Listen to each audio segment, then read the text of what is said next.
जय दादा परशुराम, जय माँ भवानी। मैं सौरभ उपाध्याय यूपी का रहने वाला हूँ। समस्त उच्च वर्ग की विचारधारा रखने वालों से कुछ सवाल पूछना चाहता हूँ और राजनीति की तानाशाही का भी खुलासा करना चाहता हूँ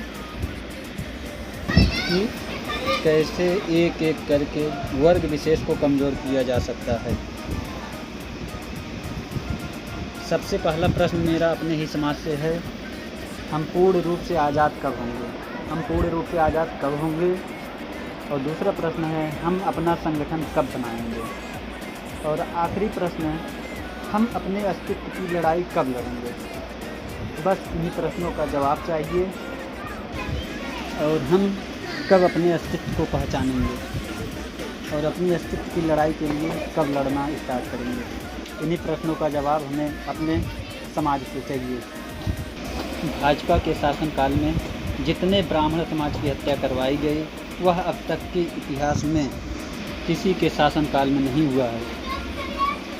इतने ब्राह्मणों की हत्या की 50-60 करीब भाजपा के शासनकाल में हम लोगों का अस्तित्व एक आतंकवादियों से भी गैतल हो चुका है, क्योंकि सीमा पर आतंकवादियों को समर्पण करने का पूरा अधिकार है और भारत के अंदर, अपने सुरक्षित देश के अंदर हमें समर्पण करने का कोई आदेश नहीं है।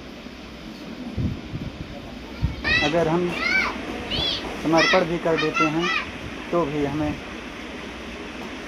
मार दिया जाता है। उदाहरण के तौर पर चाहे वो विकास दुबे रहे हों या भरत भूषण तिवारी जी। हाँ, हम मानते हैं कि विकास दुबे जी एक अपराधी थे, लेकिन भरत भूषण तिवारी जी के ऊपर कितनी आपराधिक मामले थे और किस थाने में थे, किस धारा के तहत थे, उसका कोई रिकॉर्ड नहीं था। और जिस प्रकार उनको सरेंडर करने के बाद मारा गया है वह काफ़ी निंदनीय है और दयनीय स्थिति पैदा करती है।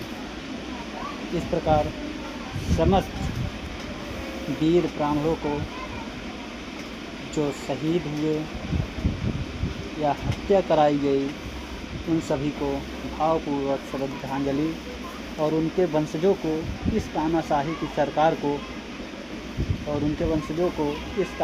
की सरकार को उखाड़ फेंकने की कसम खाया जाए और अपने अस्तित्व को बचाया जा सके।